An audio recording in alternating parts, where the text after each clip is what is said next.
Hi friends, എല്ലാവർക്കും one clip PSC YouTube ചാനലിലേക്ക് സ്വാഗതം. LDC 2024 തയ്യാറെടുക്കുന്ന ഒരു ഉദ്യോഗാർത്ഥിയാണെങ്കിൽ നിങ്ങൾ ഉറപ്പായിട്ടും പഠിച്ചിരിക്കേണ്ട 75 ഹോട്ട് ടോപ്പിക്സുകളും 2021 മുതൽ 2024 വരെ PSC നടത്തിയ LD നിലവാരത്തിലുള്ള 21ഓളം ചോദ്യപേപ്പറുകളും സ്റ്റേജ് 1, സ്റ്റേജ് 2, സ്റ്റേജ് 3 ഈ ചോദ്യങ്ങൾ കൂടി ഉൾപ്പെടുത്തിക്കൊണ്ടുള്ള ഒരു ക്വിക്ക് റിവിഷൻ സ്ട്രാറ്റജിയാണ് LDC റാപ്പിഡ് റിവിഷൻ 2024. തുടക്കക്കാരായ ഒരു ഉദ്യോഗാർത്ഥിക്ക് പോലും പെട്ടെന്ന് ഒരു 50 മാർക്കിലേക്ക് സ്കോർ ചെയ്യാൻ പറ്റുന്ന തരത്തിലാണ് നമ്മൾ ഈ ഒരു റിവിഷൻ സ്ട്രാറ്റജി സെറ്റ് ചെയ്തിരിക്കുന്നത്. കുറച്ച് നാളുകളായിട്ട് പഠിക്കുന്നവർക്കാണെങ്കിലും നിങ്ങൾക്ക് കംപ്ലീറ്റ് ഒരു സിലബസ് റിവിഷൻ പ്ലാൻ ആയിരിക്കും LDC റാപ്പിഡ് റിവിഷൻ 2024. ഇന്നത്തെ നമ്മുടെ ക്ലാസ് ഡേ 16 ഇന്ന് നമ്മൾ ചർച്ച ചെയ്യാൻ പോകുന്ന സബ്ജക്റ്റ് എന്ന് പറയുന്നത് IT ആൻഡ് സൈബർ ലോ ആണ്. അതിൻ്റെ അകത്ത് ഏറ്റവും ഇമ്പോർട്ടൻ്റ് ആയിട്ടുള്ള എല്ലാ ചോദ്യങ്ങളും അതിൻ്റെ അനുബന്ധ വസ്തുതകളുമാണ് നമ്മൾ ഡിസ്കസ് ചെയ്തു പോകുന്നത്. അപ്പോൾ ഇതുവരെ നമ്മുടെ കൂടെ നിന്ന് കട്ട സപ്പോർട്ട് തന്ന എല്ലാ ഉദ്യോഗാർത്ഥികൾക്കും ഒരുപാട് നന്ദിയും സ്നേഹവും കടപ്പാടും എല്ലാം രേഖപ്പെടുത്തുന്നു. അപ്പോൾ ഡേ 16 ഞാൻ പറഞ്ഞ വാക്ക് പാലിക്കുകയാണ്. ഇന്ന് നമ്മുടെ റിവിഷൻ കംപ്ലീറ്റ് ആവുകയാണ്. അപ്പോൾ ഇത് കൺക്ലൂഷൻ കൂടിയാണ് നമ്മുടെ ഈ ഒരു ക്ലാസ്സിൻ്റെ എന്ന് പറയുന്നത് സീരീസിൻ്റെ. അപ്പോൾ LDCയുടെ നമ്മുടെ മിഷൻ 100 ഡേയ്സിൻ്റെ നമ്മൾ കംപ്ലീറ്റ് ആക്കി. അതേപോലെ തന്നെ 75 ഹോട്ട് ടോപ്പിക്സ് കംപ്ലീറ്റ് ആക്കി. അതേപോലെ തന്നെ എന്താണ് റാപ്പിഡ് റിവിഷൻ 16 ഇതും നമ്മൾ അങ്ങനെ എന്ത് ചെയ്യുകയാണ്, സക്സസ്ഫുള്ളി കംപ്ലീറ്റഡ് ആവുകയാണ്. അപ്പോൾ ഇതിനെല്ലാം ഏറ്റവും വലിയ താങ്ക്സ് പറയേണ്ടത് നിങ്ങളുടെ മുന്നിലാണ്. നിങ്ങൾ തന്ന കമൻറ്റും ലൈക്കും ഇതെല്ലാമാണ് മുന്നോട്ടേക്കുള്ള എല്ലാ പ്രചോദനവും. അപ്പോൾ അങ്ങനെ തന്നെ തുടർന്നും ഉണ്ടാകണമെന്ന് പ്രതീക്ഷിക്കുന്നു. അപ്പോൾ നമുക്ക് ഇന്നത്തെ ക്ലാസ്സിലേക്ക് പോകാം. ഇന്ന് നമ്മൾ പഠിക്കാൻ പോകുന്നത് IT ആൻഡ് സൈബർ ലോ ആണ്. നമുക്ക് ഏറ്റവും ഇമ്പോർട്ടൻ്റ് ആയിട്ട് സ്റ്റേജ് 1 ചോദിച്ച ചോദ്യങ്ങളിൽ നിന്നും നമുക്ക് ക്ലാസ് സ്റ്റാർട്ട് ചെയ്യാം. അപ്പോൾ നേരെ നമുക്ക് ആദ്യത്തെ ചോദ്യത്തിലേക്ക് പോകാം. കൂട്ടത്തിൽ ചേരാത്തത് കണ്ടെത്തുക. ഈ ഒരു ചോദ്യം നിങ്ങൾ എല്ലാവരും കണ്ടിട്ടുണ്ടാവും. 94/2024 ട്രിവാൻഡ്രം LDC സ്റ്റേജ് 1 ചോദിച്ചൊരു ചോദ്യമാണ്. ഓപ്ഷനിൽ നോക്കിയേ, ലാൻ, വാൻ, ക്യാൻ, മാൻ. കമ്പ്യൂട്ടർ നെറ്റ്വർക്കുമായി ബന്ധപ്പെട്ടുള്ള ചോദ്യമാണിത്. എന്തായാലും ആ ഒരു ഭാഗം ഉറപ്പായിട്ടും നമ്മൾ പഠിച്ചിരിക്കണം. അപ്പോൾ ഇതിൻ്റെ അകത്ത് നമ്മൾ ഓൾറെഡി 75 ഹോട്ട് ടോപ്പിക്സിൽ വളരെ വ്യക്തമായി തന്നെ ചർച്ച ചെയ്തു പോയൊരു ചാപ്റ്ററാണ് ഈ പറയുന്ന കമ്പ്യൂട്ടർ നെറ്റ്വർക്ക് എന്ന് പറയുന്നത്. അപ്പോൾ നിങ്ങൾക്ക് ഇപ്പോൾ തന്നെ ഉത്തരത്തിലേക്ക് എത്തിയിട്ടുണ്ടാവും ഏതാന്നുള്ളത്. ക്യാൻ എന്ന് പറയുന്നതാണ് കൂട്ടത്തിൽ ചേരാത്തത്. ഓക്കെ, അപ്പോൾ നമുക്ക് കമ്പ്യൂട്ടർ നെറ്റ്വർക്കുമായി ബന്ധപ്പെട്ട ഏറ്റവും ഇമ്പോർട്ടൻ്റ് ആയിട്ട് PSC 2021-24 വരെ ചോദിച്ച ഇമ്പോർട്ടൻറ്റ് PY കൂടി നമുക്ക് നോക്കിയതിന് ശേഷം എന്താണ് കമ്പ്യൂട്ടർ നെറ്റ്വർക്കുകൾ എന്നതിനെ കുറിച്ച് നമുക്ക് പഠിക്കാം. ഓക്കെ, അപ്പോൾ ഫസ്റ്റ് നമുക്ക് പഠിക്കാൻ പോകുന്നത് അസിസ്റ്റന്റ് സെയിൽസ്മാന് ചോദിച്ചൊരു ചോദ്യമാണ്. മാൻ എന്നതിൻ്റെ പൂർണ്ണ രൂപം എന്താണ് എന്നുള്ളതാണ് ആദ്യത്തെ ചോദ്യം. അസിസ്റ്റന്റ് സെയിൽസ്മാൻ 2021 എക്സാം എഴുതിയ ഉദ്യോഗാർത്ഥികളാണെങ്കിൽ നിങ്ങളിത് കണ്ടിട്ടുണ്ടാവും. അപ്പോൾ എന്താണ് മാൻ എന്നതിൻ്റെ പൂർണ്ണ രൂപം എന്ന് ചോദിച്ചു കഴിഞ്ഞാൽ മെട്രോപൊളിറ്റൻ ഏരിയ നെറ്റ്വർക്ക് എന്നതാണ് മാനിൻ്റെ ഫുൾ ഫോം എന്ന് പറയുന്നത്. അപ്പോൾ മാനിൻ്റെ ഫുൾ ഫോമാണ് മെട്രോപൊളിറ്റൻ ഏരിയ നെറ്റ്വർക്ക്. രണ്ടാമത്തെ ചോദ്യം, കേബിൾ TV ശൃംഖല ഏതുതരം നെറ്റ്വർക്കിന് ഉദാഹരണമാണ്? പ്രീവിയസ് ഇയർ ഓൾറെഡി എന്ത് ചെയ്തേക്കണെയാണ്, ചോദിച്ച ചോദ്യമാണ്. അപ്പോൾ കേബിൾ TV ശൃംഖല ഏതുതരം നെറ്റ്വർക്കിന് ഉദാഹരണമാണ്? മാൻ ആണ്, അതായത് മെട്രോപൊളിറ്റൻ ഏരിയ നെറ്റ്വർക്ക്. നമ്മൾ കേബിൾ മാൻ വന്നാണ് നമ്മുടെ കേബിൾ ശരിയാക്കണേ എന്ന് ഓർത്താൽ മതി. അപ്പോൾ കേബിൾ TV നെറ്റ്വർക്ക് എന്ന് പറയുന്നത് എന്താണ്? മാനുമായി ബന്ധപ്പെട്ടിരിക്കുന്നത്. അതായത് മെട്രോപൊളിറ്റൻ ഏരിയ നെറ്റ്വർക്കിൽ പെടുന്നതാണ് എന്ത്? കേബിൾ TV എന്ന് പറയുന്നത്. കേബിൾ മാൻ വന്ന് കേബിൾ ശരിയാക്കി എന്ന് ഓർത്താൽ മതി. ഓക്കെ, അടുത്തത് റെയിൽവേ റിസർവേഷൻ സിസ്റ്റം ഏതുമായി ബന്ധപ്പെട്ടിരിക്കുന്നു? LDC എക്സ് സർവീസ് 2023 ചോദിച്ച ചോദ്യമാണ്.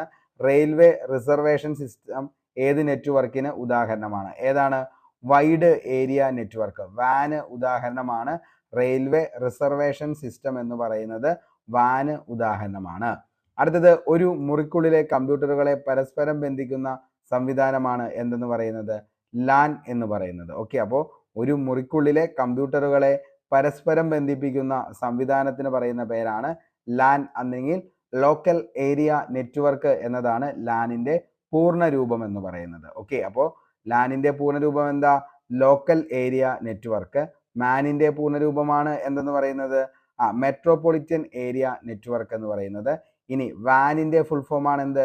Wide area network. മൂന്നും മാറിപ്പോവരുത്, വെരി വെരി ഇമ്പോർട്ടൻ്റ് ആണ്. ഓക്കെ, ഇനി ഇന്ത്യൻ റെയിൽവേ ഉപയോഗിക്കുന്ന കമ്പ്യൂട്ടർ നെറ്റ്വർക്ക് ഏതിന് ഉദാഹരണമാണ് എന്ന് ചോദിച്ചു കഴിഞ്ഞാൽ അത് വൈഡ് ഏരിയ നെറ്റ്വർക്ക് വാന് ഉദാഹരണമാണ്. ഇന്ത്യൻ റെയിൽവേ ഉപയോഗിക്കുന്ന നെറ്റ്വർക്ക് എന്ന് പറയുന്നത് വാന് ഉദാഹരണമാണ്. അപ്പോൾ നമ്മൾ 3 കമ്പ്യൂട്ടർ നെറ്റ്വർക്കുകൾ അല്ലെങ്കിൽ എന്താണ് കമ്പ്യൂട്ടറുമായി ബന്ധപ്പെട്ട 3 നെറ്റ്വർക്കിനെയാണ് നമ്മൾ പഠിച്ചത്. ഒന്നെന്ന് പറയുന്നത് ലാൻ ആണ്, രണ്ടാമത്തെയാണ് മാൻ എന്ന് പറയുന്നത്, മൂന്നാമത്തെയാണ് വാൻ എന്ന് പറയുന്നത്. ഓക്കെ, ഫസ്റ്റ് വൺ എന്താണ്?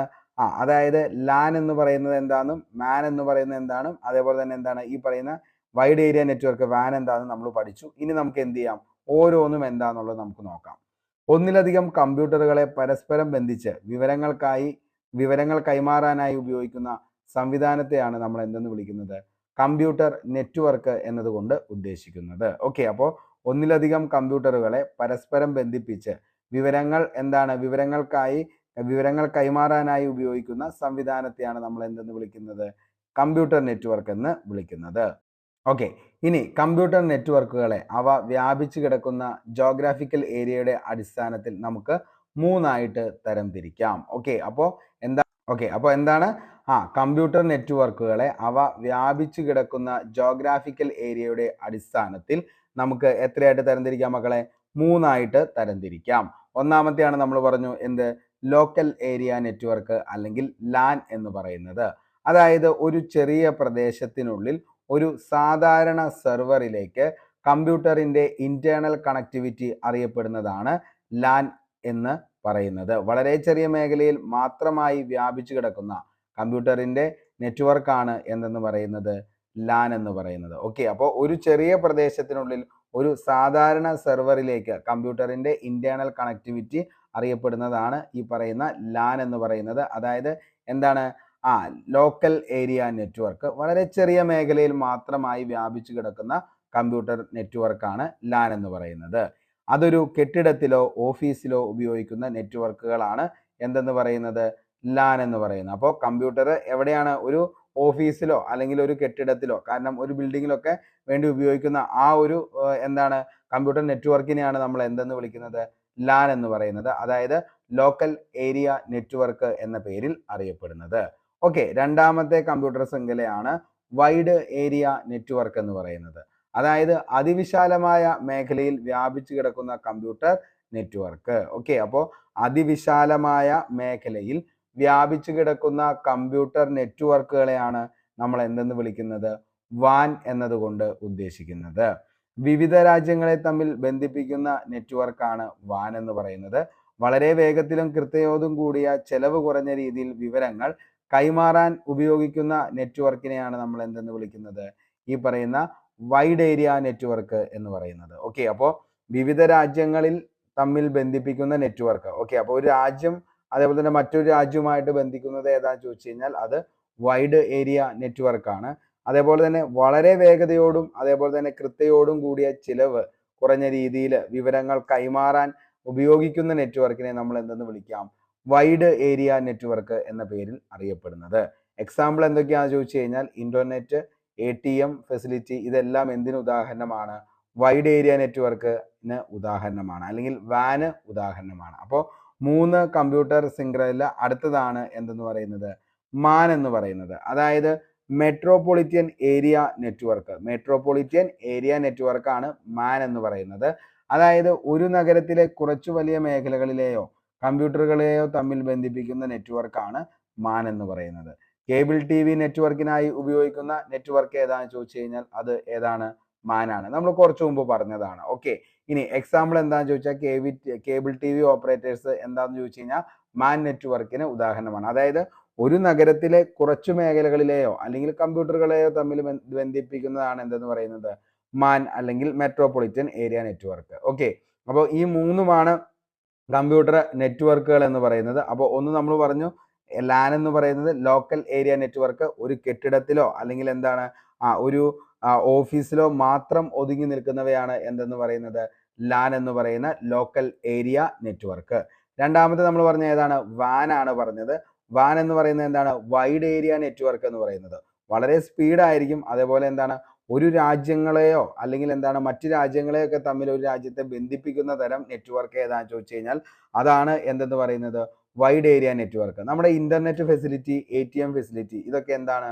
വൈഡ് ഏരിയ നെറ്റ്വർക്കിന് ഉദാഹരണമാണ്. നമുക്കറിയാം ഇപ്പോൾ എന്താണ് ഇന്റർനെറ്റ് എന്ന് പറയുന്നത് എന്താണ്? വൈഡായിട്ട് പല രാജ്യങ്ങളുടെയും പല കാര്യങ്ങളും എല്ലാം ബന്ധിപ്പിക്കുന്നത് ഇന്റർനെറ്റ് വഴിയാണ്. അപ്പോൾ വളരെ വേഗതയേറിയ തോതിൽ നമുക്ക് എന്ത് ചെയ്യാൻ പറ്റും? ചിലവ് കുറഞ്ഞ രീതിയിലും എന്താണ് നമുക്ക് നോക്കുന്ന ഒരു സംഭവമാണ് എന്തെന്ന് പറയുന്നത് വൈഡ് ഏരിയ നെറ്റ്വർക്ക് എന്ന് പറയുന്നത്. ഓക്കെ, ഇനി അടുത്തതാണ് മാൻ എന്ന് പറയുന്നത്, അതായത് മെട്രോപൊളിറ്റൻ ഏരിയ നെറ്റ്വർക്ക്. അതായത് ഒരു നഗരത്തിലെ കുറച്ചു വലിയ മേഖലകളിലെ കമ്പ്യൂട്ടറുകളൊക്കെ ആയിട്ട് ബന്ധിപ്പിക്കുന്നതാണ് മാൻ എന്ന് പറയുന്നത്. മാന് ഏറ്റവും നല്ലൊരു എക്സാമ്പിൾ ആണ് കേബിൾ TV ഓപ്പറേറ്റേഴ്സ് എന്ന് പറയുന്നത്. അവരെന്താണ് ഈ പറയുന്ന മാൻ എന്ന് പറയുന്ന ആ ഒരു നെറ്റ്വർക്കിന് ഏറ്റവും നല്ല എക്സാമ്പിൾ ആണ്. വളരെ വ്യക്തമായെന്ന് കരുതുന്നു. നമുക്ക് അടുത്തൊരു ചോദ്യത്തിലേക്ക് പോകാം. അപ്പോൾ ഇന്റർനെറ്റ് നമുക്കറിയാം, താഴെ തന്നിരിക്കുന്ന ഓപ്ഷനുകളിൽ നിന്ന് ഇന്റർനെറ്റിലെ സേവനങ്ങൾ അല്ലാത്തത് തിരഞ്ഞെടുക്കുക. അപ്പോൾ ഇന്റർനെറ്റുമായി ബന്ധപ്പെട്ട് എപ്പോഴും PSC ഒരു മാർക്കിലെ ചോദ്യമെങ്കിലും നമുക്ക് ഇനി വരുന്ന എക്സാമിലും പ്രതീക്ഷിക്കാം. അപ്പോൾ താഴെ തന്നിരിക്കുന്ന ഓപ്ഷനുകളിൽ നിന്ന് ഇന്റർനെറ്റിലെ സേവനങ്ങൾ അല്ലാത്തത് തിരഞ്ഞെടുക്കാനാണ് പറഞ്ഞത്. നോക്കിയേ, ഇമെയില്, WWW, ടോപ്പോളജി, സെർച്ച് എഞ്ചിനുകൾ. ഏതാണ് താഴെ തന്നിരിക്കുന്ന ഓപ്ഷനിൽ ഇന്റർനെറ്റ് സേവനങ്ങളിൽ അല്ലാത്തത് ഏതാണെന്ന് ചോദിച്ചാൽ ഏതാണ്? അതാണ് ടോപ്പോളജി എന്ന് പറയുന്നത്. ഓക്കെ, ടോപ്പോളജി എന്താണെന്ന് ചോദിച്ചു കഴിഞ്ഞാൽ ലോകത്തിന്റെ വിവിധ ഭാഗങ്ങളിലെ കമ്പ്യൂട്ടറുകളെ പരസ്പരം ബന്ധിക്കുന്ന സംവിധാനത്തെയാണ് എന്തെന്ന് പറയുന്നത്? ഈ പറയുന്ന ടോപ്പോളജി. അതായത് ലോകത്തിന്റെ വിവിധ ഭാഗങ്ങളിലുള്ള പല കമ്പ്യൂട്ടറുകളെ പരസ്പരം ബന്ധിപ്പിക്കുന്ന ഇന്റർനെറ്റ് സംവിധാനത്തെ പറയുന്ന പേരാണ് എന്തെന്ന് പറയുന്നത്? ടോപ്പോളജി. WWWന്റെ ഉപജ്ഞാതാവാനാന്ന് ചോദിച്ചാൽ അത് ടിം ബെർണേഴ്സ്-ലി ആണ്. ഒത്തിരി തവണ PSC പ്രീവിയസ് ഇയർ ക്വസ്റ്റ്യൻ പേപ്പറുകളിലൊക്കെ മോസ്റ്റ്ലി റിപ്പീറ്റഡ് ആയിട്ടുള്ള ഒരു ചോദ്യമാണ് ഈ പറയുന്ന WWWന്റെ ഉപജ്ഞാതാവ് ആരാണ് എന്നുള്ളത്. ആരാണ്? ടിം ബെർണേഴ്സ്-ലി ആണ് WWWന്റെ ഉപജ്ഞാതാവ്. ഇന്റർനെറ്റിൽ നിന്നും വിവരങ്ങൾ ലഭ്യമാക്കുന്നതിനായുള്ള ഒരു ഉപാധിയാണ് എന്തെന്ന് പറയുന്നത്? വേൾഡ് വൈഡ് വെബ് എന്ന് പറയുന്നത്. അപ്പോൾ ഇന്റർനെറ്റിൽ നിന്നും വിവരങ്ങൾ ലഭ്യമാക്കുന്നതിനായുള്ള ഒരു ഉപാധിക്ക് പറയുന്ന പേരാണ് world wide web. World wide web ആരംഭിച്ചത് എന്നാണ് എന്ന് ചോദിച്ചു കഴിഞ്ഞാൽ മക്കളെ, 1989 വേൾഡ് വൈഡ് വെബ് ആരംഭിച്ചത്. 1989. ആസ്ഥാനം എവിടെയാണെന്ന് ചോദിച്ചു കഴിഞ്ഞാൽ വാഷിംഗ്ടൺ DC-യിലാണ് എന്ത് ചെയ്യുന്നത്? വേൾഡ് വൈഡ് വെബ് ആരംഭിച്ചത്. WW വിവരങ്ങൾ ലഭ്യമാക്കാനായി തയ്യാറാക്കിയ പേജുകളെയാണ് നമ്മൾ എന്തെന്ന് വിളിക്കുന്നത്? വെബ് പേജുകൾ എന്ന് പറയുന്നത്. അപ്പോൾ വെബ് പേജുകൾ ഡിസൈനർ ഈ വെബ് പേജ് എന്താണെന്ന് ചോദിച്ചു കഴിഞ്ഞാൽ വിവരങ്ങൾ ലഭ്യമാക്കാനായിട്ട് തയ്യാറാക്കുന്ന പേജുകളാണ് വെബ് പേജ് എന്ന് പറയുന്നത്. ഇപ്പം നമ്മൾ തന്നെ എന്താണ് നമ്മുടെ കമ്പനി ഒരെണ്ണം എന്ത് ചെയ്യാണ് സെറ്റ് ചെയ്ത് കഴിഞ്ഞാൽ അതിൻ്റെ വെബ് പേജ് ഒക്കെ നമ്മൾ ക്രിയേറ്റ് ചെയ്ത് വെക്കും. ആ കമ്പനിയുടെ പേരും അതിൻ്റെ ഡീറ്റെയിൽസും എല്ലാ കാര്യങ്ങളും ഉൾപ്പെടുത്തിക്കൊണ്ടൊക്കെ. ഓക്കെ, ഒരു വെബ് പേജിലെ പ്രധാന പേജ് എന്നറിയപ്പെടുന്നതാണ് അതിൻ്റെ ഹോം പേജ് എന്നറിയപ്പെടുന്നത്. ഇപ്പോൾ തന്നെ നമ്മൾ പല സൈറ്റുകളിലും കയറി പല പല കാര്യങ്ങൾ, ഇപ്പോൾ ആമസോൺ ആണെങ്കിലും ഫ്ലിപ്കാർട്ട് ആണെങ്കിലും നമ്മൾ കയറിയതിന് ശേഷം ഹോമിൽ ചെന്നതിൻ്റെ നമുക്ക് എന്തെങ്കിലും കാര്യങ്ങൾ വീണ്ടും ചെയ്യാനുണ്ടെങ്കിൽ, ഇപ്പോൾ അക്കൗണ്ട് ക്രിയേറ്റ് ചെയ്യാനോ അതേപോലെ തന്നെ എന്താണ് യൂസർ നെയിം മാറ്റാനോ പാസ്വേഡ് മാറ്റാനൊക്കെ വേണമെങ്കിൽ നമ്മൾ അക്കൗണ്ടിൽ വന്നതിന് ശേഷം പ്രൈവസി എടുത്തിട്ടാണ് നമ്മൾ അതൊക്കെ ചെയ്യുന്നത്. അപ്പോൾ അതിനെയാണ് നമ്മൾ എന്തെന്ന് വിളിക്കുന്നത്? ഹോം പേജ് എന്ന് പറയുന്നത്. ഓക്കെ, അപ്പോൾ ആ ഒരു വെബ് പേജിലെ പ്രധാന പേജ് ആയിരിക്കും എന്തെന്ന് പറയുന്നത്? ഈ പറയുന്ന ഹോം പേജ് എന്ന് പറയുന്നത്. ഇന്റർനെറ്റിന്റെ സഹായത്തോടെ നടത്തുന്ന ഇലക്ട്രോണിക് ആശയവിനിമയ സംവിധാനമാണ് എന്തെന്ന് പറയുന്നത്? ഇമെയിൽ എന്ന് പറയുന്നത്.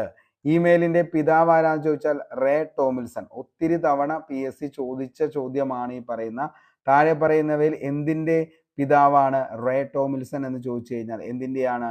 ഇമെയിലിന്റെ പിതാവ് എന്നറിയപ്പെടുന്ന വ്യക്തി ആരാന്ന് ചോദിച്ചാൽ അതിന്റെ ഉത്തരമാണ് ഏതെന്ന് പറയുന്നത്? റേ ടോമിൽസൺ. ഇമെയിലിന്റെ കൂടെ ശബ്ദവും അറ്റാച്ച്മെന്റായി വോയിസ് അയക്കാവുന്ന സംവിധാനത്തെയാണ് വോയിസ് മെയിൽ എന്ന് പറയുന്നത്. അപ്പോൾ ഇമെയിലിന്റെ കൂടെ ശബ്ദവും അറ്റാച്ച്മെന്റ് ആയിട്ട് വോയിസും അയക്കാവുന്ന സംവിധാനമാണ് വോയിസ് മെയിൽ എന്ന പേരിൽ അറിയപ്പെടുന്നത്. ഇനി ഇമെയിൽ ചെയ്യുവാൻ സഹായിക്കുന്ന സോഫ്റ്റ്വെയർ ആണ് എന്തെന്ന് പറയുന്നത്? Email client. ഓക്കെ, അപ്പോൾ ഇമെയിൽ ചെയ്യുവാൻ സഹായിക്കുന്ന സോഫ്റ്റ്വെയറുകളെ നമ്മൾ പറയുന്ന പേരാണ് എന്ത്? ഇമെയിൽ ക്ലൈന്റ് എന്ന പേരിലാണ് അറിയപ്പെടുന്നത്. ഇനി ഒരു കമ്പ്യൂട്ടർ നെറ്റ്വർക്കിലെ കമ്പ്യൂട്ടറുകളെ പരസ്പരം ബന്ധിപ്പിക്കുന്ന ശൃംഖല രൂപകൽപ്പന ചെയ്യുന്ന രീതിയാണ് നെറ്റ്വർക്ക് ടോപ്പോളജി. നെറ്റ്വർക്ക് ടോപ്പോളജി എന്ന് വെച്ച് കഴിഞ്ഞാൽ നമ്മളിപ്പോൾ കുറച്ചു മുമ്പ് പറഞ്ഞു താഴെ പറയുന്നവയിൽ എന്താണ് ബന്ധമില്ലാത്തത് ഇന്റർനെറ്റുമായിട്ട് എന്ന് പറഞ്ഞപ്പോൾ അതിൻ്റെ അകത്ത് വന്നൊരു ഉത്തരമാണ് എന്തെന്ന് പറയുന്നത്? ടോപ്പോളജി എന്ന് പറയുന്നത്. അപ്പോൾ എന്താണ്? ഒരു കമ്പ്യൂട്ടർ നെറ്റ്വർക്കിൽ കമ്പ്യൂട്ടറുകളെ പരസ്പരം ബന്ധിപ്പിച്ച ശൃംഖല രൂപകൽപ്പന ചെയ്യുന്ന രീതിക്ക് പറയുന്ന പേരാണ് നെറ്റ്വർക്ക് ടോപ്പോളജി എന്ന പേരിൽ അറിയപ്പെടുന്നത്. അങ്ങനെ പ്രധാനപ്പെട്ട നെറ്റ്വർക്ക് ടോപ്പോളജികളാണ് ഒന്നാമത്തെ ബസ്, രണ്ടാമത്തെ റിങ്, മൂന്നാമത്തെ സ്റ്റാർ, അതേപോലെ തന്നെ നാലാമത്തെയാണ് ട്രീ, അടുത്തതാണ് എന്തെന്ന് പറയുന്നത്? മെഷ് എന്ന് പറയുന്നത്. ഓക്കെ, അപ്പോൾ ഇത്രയാണ് കമ്പ്യൂട്ടറിലെ പ്രധാനപ്പെട്ട എന്താണ് ടോപ്പോളജികൾ എന്ന് പറയുന്നത് ഏതൊക്കെയാണ്? Bus, ring, star, tree, mesh. ഇത്രയാണ് കമ്പ്യൂട്ടർ നെറ്റ്വർക്കിലെ ടോപ്പോളജികൾ എന്ന പേരിൽ അറിയപ്പെടുന്നത്. അപ്പോൾ ഇതിൻ്റെ ഏറ്റവും ഇമ്പോർട്ടൻ്റ് ആയിട്ട് നമ്മൾ പറഞ്ഞ കാര്യമാണ് കമ്പ്യൂട്ടറിൻ്റെ എന്താണ് നെറ്റ്വർക്കുകളെ നമ്മൾ ടോപ്പോളജി ഏതൊക്കെയാണെന്ന് ചോദിച്ചാൽ bus, ring, star, tree, mesh. അതേപോലെ തന്നെ എന്താണ് ഇമെയിൽ എന്ന് പറയുന്ന സംവിധാനം നമുക്കറിയാം. ഇമെയിലിൻ്റെ പിതാവാണ് ആരെന്ന് പറയുന്നത്? റേ ടോമിൽസൺ എന്ന് പറയുന്ന വ്യക്തിയാണ് ഇമെയിലിൻ്റെ പിതാവ് എന്നറിയപ്പെടുന്നത്. അതേപോലെ തന്നെ എന്താണ് WWW എന്ന് പറയുന്നതിൻ്റെ ആരാണ് അതിൻ്റെ ഉപജ്ഞാതാവ് എന്ന് ചോദിച്ചു കഴിഞ്ഞാൽ PSC ചോദിച്ചേക്കുന്ന ചോദ്യമാണ്. ടിം ബർണേഴ്സ്ലി ആണ് WWWന്റെ ഉപജ്ഞാതാവ് എന്ന് പറയുന്നത്. ഓക്കെ, അപ്പോൾ അതിൻ്റെ ആസ്ഥാനം സ്ഥിതി ചെയ്യുന്നത് വാഷിങ്ടൺ DC ആണ്. അപ്പോൾ ഇത്രയും കാര്യങ്ങളൊക്കെ എന്ത് ചെയ്യുക? ഒന്ന് ഓർത്ത് വയ്ക്കാനായിട്ട് ശ്രമിക്കുക. ഒത്തിരി തവണ PSC എന്ത് ചെയ്താണ് ഇതൊക്കെ ചോദിച്ചു പോയേക്കുന്നതാണ്. ഓക്കെ, നമുക്ക് നോക്കാം. അടുത്തത് ഉപജ്ഞാതാക്കളാണ്. PSC എക്സാമുകളിൽ ഉറപ്പായിട്ടും ഏതെങ്കിലും ഒരു കാര്യം ചോദിക്കാറുണ്ട്. ഇപ്പോൾ കമ്പ്യൂട്ടർ സയൻസിൻ്റെ പിതാവ് ആരാണ്? അതേപോലെ തന്നെ എന്താണ് ഈ പറയുന്ന SMS-ന്റെ പിതാവ് ഏതാണ്? വീഡിയോ ഗെയിംസിൻ്റെ പിതാവ് ആരാണ്? അങ്ങനെയൊക്കെ ചോദിക്കാറുണ്ട്. അപ്പോൾ ആ ഒരു കാര്യത്തിൽ നിങ്ങൾക്ക് തെറ്റു വരരുത്. അപ്പോൾ നമുക്ക് കുറച്ച് എന്താണ് ഉപജ്ഞാതാക്കൾ ആരൊക്കെയാണെന്നുള്ളത് പഠിക്കാം. കമ്പ്യൂട്ടറിൻ്റെ പിതാവ് എന്നറിയപ്പെടുന്നത് ആരാന്ന് ചോദിച്ചു കഴിഞ്ഞാൽ അത് ചാൾസ് ബാബേജ് ആണ്. എല്ലാവർക്കും അറിയാവുന്ന ഒരു ചോദ്യമാണ്. ഒരിക്കലും ഇതൊന്നും തെറ്റിച്ച് കളയരുത്. കാരണം ഇതൊക്കെ തെറ്റിച്ച് കഴിഞ്ഞാൽ പിന്നെ നമ്മൾ ആ ഒരു എക്സാം എഴുതിയിട്ട് പോലും കാര്യമില്ല. ഓക്കെ, അപ്പോൾ കമ്പ്യൂട്ടറിൻ്റെ കാരണം അത്ര ബേസ് ചോദ്യമാണ്. കമ്പ്യൂട്ടറിൻ്റെ പിതാവ് ചാൾസ് ബാബേജ്. സ്വതന്ത്ര സോഫ്റ്റ്വെയർ എപ്പോഴും ചോദിക്കാണ്ട് റിച്ചാർഡ് സ്റ്റാൾമാൻ ആണ് സ്വതന്ത്ര സോഫ്റ്റ്വെയർ. ഓക്കെ, അപ്പോൾ സ്വതന്ത്ര സോഫ്റ്റ്വെയറിന്റെ പിതാവ് എന്നറിയപ്പെടുന്ന ആരാണ്? റിച്ചാർഡ് സ്റ്റാൾമാൻ ആണ്. അടുത്തത് ഇൻഫർമേഷൻ ടെക്നോളജിയുടെ പിതാവ് ആരാന്ന് ചോദിച്ചു കഴിഞ്ഞാൽ ക്ലോഡ് ഷാനൻ ആണ്. ഓക്കെ, ക്ലോഡ് ഷാനൻ ആണ് ഇൻഫർമേഷൻ ടെക്നോളജിയുടെ പിതാവ് എന്നറിയപ്പെടുന്നത്. ക്ലൗഡ് ഷാനൻ അല്ലെങ്കിൽ ക്ലോഡ് ഷാനൻ. കമ്പ്യൂട്ടർ സയൻസിന്റെ പിതാവ് എന്നറിയപ്പെടുന്ന ആരാന്ന് ചോദിച്ചാൽ അത് അലൻ ട്യൂറിംഗ് ആണ്. ഓക്കെ, കമ്പ്യൂട്ടർ സയൻസിന്റെ പിതാവ് അലൻ ട്യൂറിംഗ്. ഒത്തിരി തവണ ചോദിച്ചാണ്ടോ ഈ അലൻ ട്യൂറിംഗ് ചോദിച്ചിട്ടുണ്ട്, റിച്ചാർഡ് സ്റ്റാൾമൻ ചോദിച്ചിട്ടുണ്ട്, ക്ലൗഡ് ഷാനൻ ചോദിച്ചിട്ടുണ്ട്. അപ്പോൾ ഇതൊക്കെ എപ്പോഴും ചോദിക്കുന്ന ചോദ്യം ആയതുകൊണ്ടാണ് നമ്മൾ വീണ്ടും റിപ്പീറ്റ് അടിക്കുന്നത്. ഓക്കെ, ഇനി ഇന്റർനെറ്റിന്റെ പിതാവാണ് വിൻഡൻ സർഫ്. ഓക്കെ, അപ്പോൾ വിൻഡൻ സർഫ് ആണ് ഇന്റർനെറ്റ്. ഇനി കമ്പ്യൂട്ടർ ആർക്കിടെക്ചറിന്റെ പിതാവാണ് ജോൺ ന്യൂമാൻ. കമ്പ്യൂട്ടർ ആർക്കിടെക്ചർ ആരാണ്? ജോൺ ന്യൂമാൻ ആണ് കമ്പ്യൂട്ടർ ആർക്കിടെക്ചർ. ഇനി ഓട്ടോമാറ്റിക് ഇലക്ട്രോണിക് ഡിജിറ്റൽ കമ്പ്യൂട്ടർ ആണ് ജോൺ വിൻസെന്റ്. ജോൺ വിൻസെന്റ് ആണ് ഓട്ടോമാറ്റിക് ഇലക്ട്രോണിക് ഡിജിറ്റൽ കമ്പ്യൂട്ടറിന്റെ പിതാവ് എന്നറിയപ്പെടുന്നത് ജോൺ വിൻസെന്റ്. വീഡിയോ ഗെയിംസിന്റെ പിതാവ് ആരാന്ന് ചോദിച്ചാൽ അത് റാൽഫ് ബെയർ ആണ്. Okay, Ralph Baer. ചിലവര് റാൽഫ് ബെയർ എന്ന് പറയും, ചിലവര് റാൽഫ് ബെയർ എന്നാണ് പറയുന്നത്. അപ്പോൾ നിങ്ങൾക്ക് അനുയോജ്യമായ ലെവലിൽ പഠിച്ചു വയ്ക്കുക. നമുക്ക് ഉത്തരം എന്ത് ചെയ്താൽ മതി? എക്സാം പോയിന്റ് ഓഫ് വ്യൂവിൽ കത്തിയാൽ മതി. ഓക്കെ, ഇനി ഡാറ്റ പ്രോസസ്സിംഗ് ആണെങ്കിലോ ഹെർമൻ ഹോളിറിത്ത് ആണ് ഡാറ്റ പ്രോസസ്സിങ്ങിന്റെ പിതാവ് എന്നറിയപ്പെടുന്നത്. ഹെർമൻ ഹോളിറിത്ത്. അതേപോലെ തന്നെ SMS-ന്റെ പിതാവ് ആരാന്ന് ചോദിച്ചാൽ മാറ്റി മക്കനൻ ആണ് SMS-ന്റെ പിതാവ്. മാറ്റി മക്കനൻ. ഇനി കമ്പ്യൂട്ടർ ഗ്രാഫിക്സിന്റെ പിതാവ് ആരാന്ന് ചോദിച്ചാൽ ഇവാൻ സദർലാൻഡ് ആണ്. ഇവാൻ സദർലാൻഡ് ഇമ്പോർട്ടൻ്റ് ആണ് കേട്ടോ. കമ്പ്യൂട്ടർ ഗ്രാഫിക്സ്, കാരണം ഇപ്പോൾ ഒക്കെ ഏറ്റവും കൂടുതൽ ഇമ്പോർട്ടൻ്റ് ആയിട്ടുള്ള ഒരു സംഭവമാണ് ഗ്രാഫിക്സ്, ഗ്രാഫിക് ഡിസൈനിങ് എന്നൊക്കെ പറയുന്നത്. അത്രത്തോളം എന്താണ് ഇപ്പോൾ ജോബ് എന്താണ് ഓറിയന്റഡ് ആയിട്ടുള്ള പല പല കോഴ്സുകൾ കമ്പ്യൂട്ടറുമായി ബന്ധപ്പെട്ട് വരുന്നതിൽ ഒന്നാണ് ഈ ഗ്രാഫിക് ഡിസൈനിങ്, വെബ് ഡിസൈനിങ്, അങ്ങനെയുള്ള സംഭവങ്ങളൊക്കെ. ഓക്കെ, ഇനി കമ്പ്യൂട്ടർ എത്തിക്സ് എന്നതിൻ്റെ പിതാവാണ് ആര്? റോബർട്ട് വീനർ എന്ന് പറയുന്നത്. Norbert Wiener. ഇനി ആർട്ടിഫിഷ്യൽ ഇന്റലിജൻസ് ആണ് ജോൺ മക്കാർത്തെ. ഓക്കെ, അപ്പോൾ ആർട്ടിഫിഷ്യൽ ഇന്റലിജൻസ് ഇല്ലാത്ത കാലത്തെ കുറിച്ച് ഇനി നമുക്ക് ചിന്തിക്കാൻ പറ്റില്ല. ഇപ്പൊ തന്നെ നമ്മുടെ മൊബൈലൊക്കെ എടുത്തു നോക്കിക്കഴിഞ്ഞാൽ അതിൻ്റെ അകത്തൊക്കെ AI എന്ന് പറയുന്ന ആ ഒരു ഫീച്ചർ അവൈലബിൾ ആണ്. അപ്പോൾ അതുകൊണ്ട് കുറേ ദൂഷ്യവശങ്ങളും ഉണ്ട്, കുറേ നല്ല വശങ്ങളും ഉണ്ട്. അപ്പോൾ എന്ത് കാര്യങ്ങൾക്കും ഉണ്ടാവും നല്ല വശങ്ങൾ. അത് മാത്രം നമ്മൾ എന്ത് ചെയ്യുക?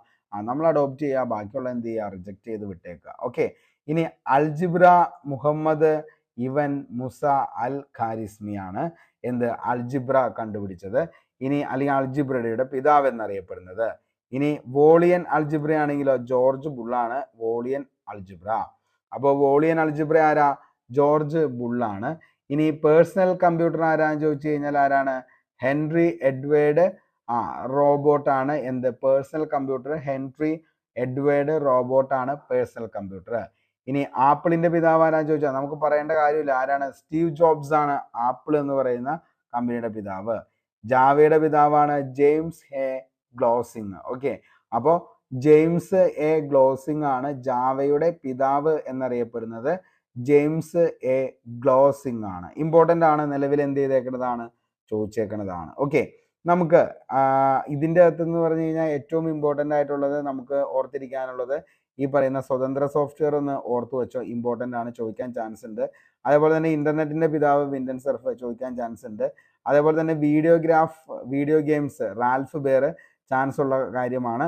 അതേപോലെ പിന്നെ ഒരു ഇമ്പോർട്ടൻ്റ് ആണ് ആർട്ടിഫിഷ്യൽ ഇൻ്റലിജൻസ്. എപ്പോഴും ഇപ്പോൾ ആർട്ടിഫിഷ്യൽ ഇൻ്റലിജൻസിൻ്റെ ഭയങ്കരമായിട്ടുള്ള കടന്നുകയറ്റമാണ് ഇന്ന് IT ഫീൽഡിലാണെങ്കിലും അതേപോലെ തന്നെ എന്താണ് ഈ പറയുന്ന ഏതൊരു പ്രൈവറ്റ് സെക്ടറുകളിലും ഇമ്പോർട്ടൻ്റ് ആയിട്ട് വന്നിരിക്കുകയാണ് എന്ത് ആർട്ടിഫിഷ്യൽ ഇൻ്റലിജൻസ്. അപ്പോൾ അതിൻ്റെ ഒരു സേവനം ചിലപ്പോൾ ചോദിക്കാൻ ചാൻസ് ഉണ്ട്. ആരാന്ന് ചോദിച്ചാൽ ജോൺ മക്കാർത്തി ആണ്, ജോൺ മക്കാർത്തി. ഓക്കെ, നമുക്ക് അടുത്തൊരു ക്വസ്റ്റ്യനിലേക്ക് പോവാം. താഴെ പറയുന്നവയിൽ മെറ്റ എന്ന കമ്പനിയുമായി ബന്ധമില്ലാത്ത സോഷ്യൽ മീഡിയ പ്ലാറ്റ്ഫോം ഏതാണ്? ഓപ്ഷൻ നോക്കിയേ, ഇൻസ്റ്റാഗ്രാം, ഫേസ്ബുക്ക്, ടെലഗ്രാം, വാട്സപ്പ്. താഴെ പറയുന്നവയിൽ മെറ്റ എന്ന കമ്പനിയുമായി ബന്ധമില്ലാത്ത സോഷ്യൽ മീഡിയ പ്ലാറ്റ്ഫോം ഏതാണ് മക്കളെ? മെറ്റയായിട്ടില്ലാത്തത് അത് ഇൻസ്റ്റാഗ്രാം, ഫേസ്ബുക്ക്, വാട്സപ്പ്, ടെലഗ്രാം. ഏതാണ്? നമ്മുടെ ആൻസർ ടെലഗ്രാം ആണ്. കാരണം ഈ ഒരു ചോദ്യത്തിന് ഇപ്പോഴും പ്രസക്തി ഉണ്ട് കേട്ടോ. കാരണം എന്താ, നിലവിൽ ടെലഗ്രാം ഒക്കെ ബാൻ ചെയ്യുമെന്ന ആ ഒരു വാർത്തയൊക്കെ വളരെയധികം എന്ത് ചെയ്തേക്കണെയാണ്, വൈറലായേക്കണ ഒരു സംഭവമാണ്. അപ്പൊ ഈ ഒരു സാഹചര്യത്തിൽ ടെലഗ്രാമുമായി ബന്ധപ്പെട്ട ഒരു ചോദ്യം നമുക്ക് പ്രതീക്ഷിക്കാം. അപ്പോൾ എന്താണ് മെറ്റ എന്ന് പറയുന്നത് നമുക്ക് എല്ലാവർക്കും അറിയാം. നമ്മുടെ മൊബൈലിൽ വാട്സപ്പിലാണെങ്കിലും അതേപോലെ തന്നെ ഇൻസ്റ്റാഗ്രാമിലാണെങ്കിലും ഫേസ്ബുക്കിലാണെങ്കിലും എല്ലായിടത്തും എന്താണ് ഒരു റൗണ്ട് കളറിലുള്ള ഒരു ചിഹ്നം നിങ്ങൾക്ക് കാണാനായിട്ട് പറ്റും. അതാണ് മെറ്റ AI എന്ന് പറയുന്നത്. ഈ ഒരു സാങ്കേതിക വിദ്യ ഉപയോഗിച്ച് നമുക്ക് എന്ത് ചെയ്യാൻ പറ്റും? അതായത് നമുക്ക് എന്താന്ന് വെച്ച് കഴിഞ്ഞാൽ നമ്മൾ വോയിസ് ആയിട്ട് പറഞ്ഞു കൊടുത്തു കഴിഞ്ഞാൽ മെറ്റ, ഇപ്പോൾ അലക്സയൊക്കെ പോലെ തന്നെയാണ് മെറ്റ അത് റെക്കഗ്നൈസ് ചെയ്ത് എന്ത് ചെയ്യും, നമുക്ക് അതിൻ്റെ ആൻസർ എന്താണ് നിലവിൽ നമുക്ക് അപ്പോൾ തന്നെ ആൻസർ ആയിട്ട് നമുക്കത് തരുന്നതായിരിക്കും. ഇപ്പോൾ നമ്മൾ അതിന് വേണ്ടിയിട്ട് ഗൂഗിളിൽ കയറി നോക്കേണ്ട ഒരു താമസം എന്ന് പറയുന്നത് അവിടെ വരുന്നില്ല. ഡയറക്റ്റ് മെറ്റയോട് പറഞ്ഞു കഴിഞ്ഞാൽ മെറ്റ തന്നെ എന്ത് ചെയ്യും, നമുക്കതിൻ്റെ ഇൻഫോർമേഷൻസ് എല്ലാം റിസൾട്ടായിട്ട് ഇങ്ങനെ വന്നുകൊണ്ടിരിക്കും. വാട്സപ്പിലാണെങ്കിൽ വാട്സപ്പിൽ തന്നെ തരും, ഫേസ്ബുക്കിലാണെങ്കിൽ ഫേസ്ബുക്കിൽ. ആ ഒരു ആപ്ലിക്കേഷൻ നമുക്ക് എന്ത് ചെയ്യേണ്ട കാര്യമില്ല, ക്ലോസ് ചെയ്തിട്ട് വീണ്ടും ഗൂഗിളിൽ കയറി അടുത്തൊരു പേജ് എടുത്ത് നമുക്ക് ചെയ്യേണ്ട ആവശ്യകതയിലേക്ക് വരുന്നില്ല AI എന്ന് പറയുന്ന ആ ഒരു ഫീച്ചർ ഉള്ള മൊബൈലുകളിൽ എല്ലാം. ഓക്കെ, അങ്ങനെയാണെങ്കിൽ നമുക്ക് ഫേസ്ബുക്കിന്റെ കുറച്ച് കാര്യം നോക്കിയാലോ. അതായത് സ്ഥാപിച്ചത് ആരാന്ന് ചോദിച്ചു കഴിഞ്ഞാൽ മാർക്ക് സക്കൻബർഗ് ആണ്. ഓക്കെ, മാർക്ക് സക്കംബർഗോ അങ്ങനെ എല്ലാം പറയാറുണ്ട്. അപ്പൊ സ്ഥാപിച്ചത് മാർക്ക് സക്കർബർഗ് ആണ് എന്ത് ഫേസ്ബുക്ക് സ്ഥാപിച്ച വർഷം എന്നാ ചോദിച്ചു കഴിഞ്ഞാൽ 2004 ഫെബ്രുവരി 4-നാണ് എന്ത് ഈ പറയുന്ന മാർക്ക് സക്കംബർഗ് ആദ്യമായിട്ട് ഫേസ്ബുക്ക് സ്ഥാപിച്ചത്. ആസ്ഥാനം എവിടെയാണെന്ന് ചോദിച്ചു കഴിഞ്ഞാൽ എവിടെയാണ്?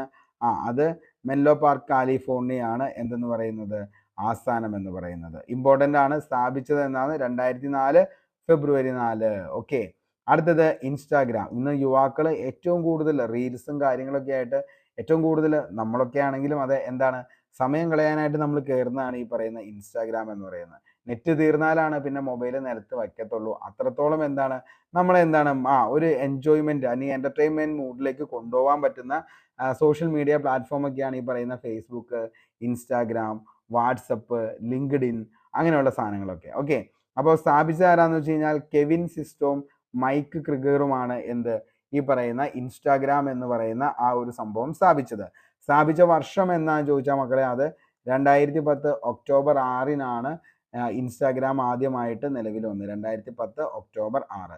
ഇൻസ്റ്റാഗ്രാം ഇപ്പോൾ ഫേസ്ബുക്കിന്റെ ഉടമസ്ഥയിലാണ്. ഓക്കെ, അപ്പോൾ എന്താണ് ഈ പറയുന്ന ഇൻസ്റ്റാഗ്രാമും ഫേസ്ബുക്കും അതേപോലെ തന്നെ വാട്സപ്പ് എല്ലാം എന്താണ് ലിങ്ക്ഡ് ആണ്. അപ്പോൾ നമ്മൾ ഏതിൻ്റെ അകത്ത് എന്ത് കാര്യങ്ങൾ സെർച്ച് ചെയ്താലും അതുമായി ബന്ധപ്പെട്ടുള്ള അഡ്വർടൈസ്മെന്റും അതേപോലെ തന്നെ ഇൻഫോർമേഷൻസും ഒക്കെ നമ്മുടെ അടുത്തേക്ക് വരാനുള്ള ഏറ്റവും വലിയ കാരണം എന്ന് പറയുന്നതും ഇത് തന്നെയാണ്.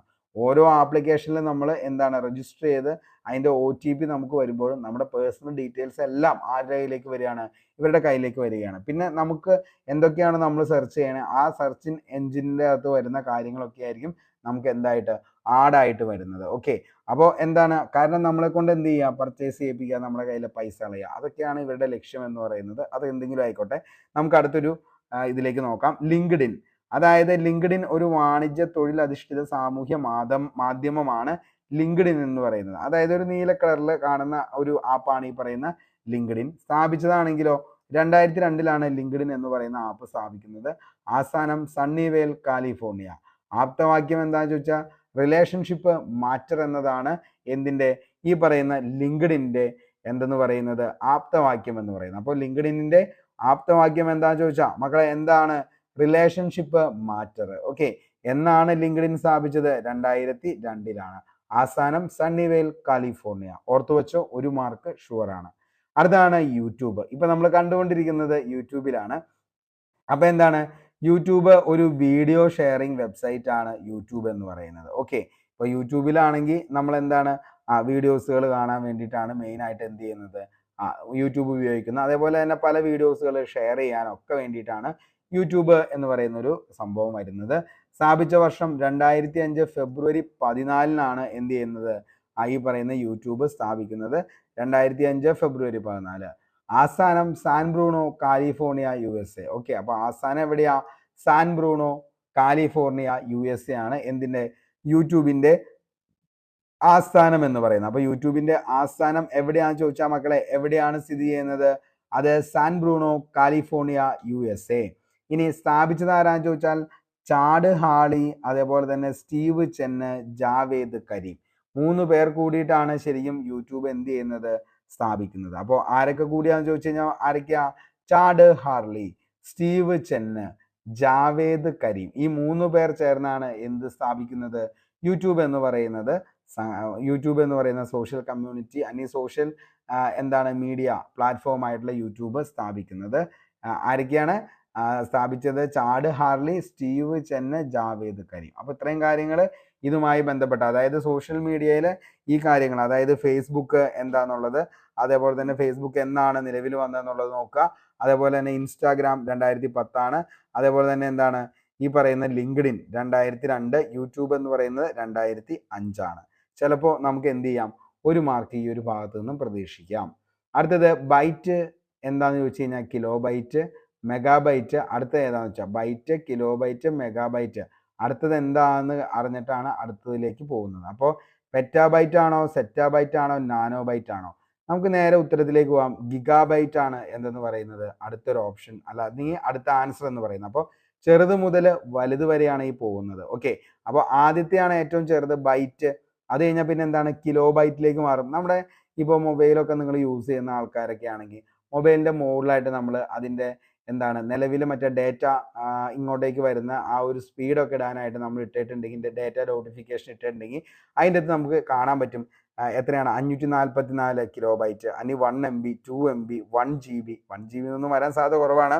ഫൈബർ ഒപ്റ്റിക്സ് ഒക്കെ ആണെങ്കിൽ എന്ത് ചെയ്യും, 1 GB അവിടെ മുകളിൽ എഴുതി കാണിക്കും. കാരണം ആ ഒരു അത്രയും സ്പീഡ് എന്ത് ചെയ്യുന്നുണ്ട്, പെർ സെക്കൻഡിൽ പോകുന്നുണ്ട് എന്ന് കാണിക്കാൻ വേണ്ടിയിട്ടാണ് അങ്ങനെ ചെയ്തിരിക്കുന്നത്. ഓക്കെ, അപ്പോൾ അതിൻ്റെ ഏറ്റവും ചെറിയ അളവാണ് എന്തെന്ന് പറയുന്നത് ബൈറ്റ്. രണ്ടാമത്തെ കിലോബൈറ്റ്, മൂന്നാമത്തെ മെഗാബൈറ്റ്, നാലാമത്തെ ഗിഗാബൈറ്റ്, അഞ്ചാമത്തെ ടെറാബൈറ്റ്. നമുക്ക് നോക്കാം മെമ്മറിയുടെ പല യൂണിറ്റുകൾ. അതായത് കമ്പ്യൂട്ടറിൻ്റെ ഏറ്റവും ചെറിയ മെമ്മറി യൂണിറ്റ് ആണ് ബിറ്റ് എന്ന് പറയുന്നത്. ഓക്കെ, അപ്പോൾ കമ്പ്യൂട്ടറിൻ്റെ ഏറ്റവും ചെറിയ യൂണിറ്റിന് പറയുന്ന പേരാണ് ബിറ്റ് എന്ന് പറയുന്നത്. കമ്പ്യൂട്ടറിൻ്റെ ഏറ്റവും ചെറിയ യൂണിറ്റ് ബിറ്റാണ്.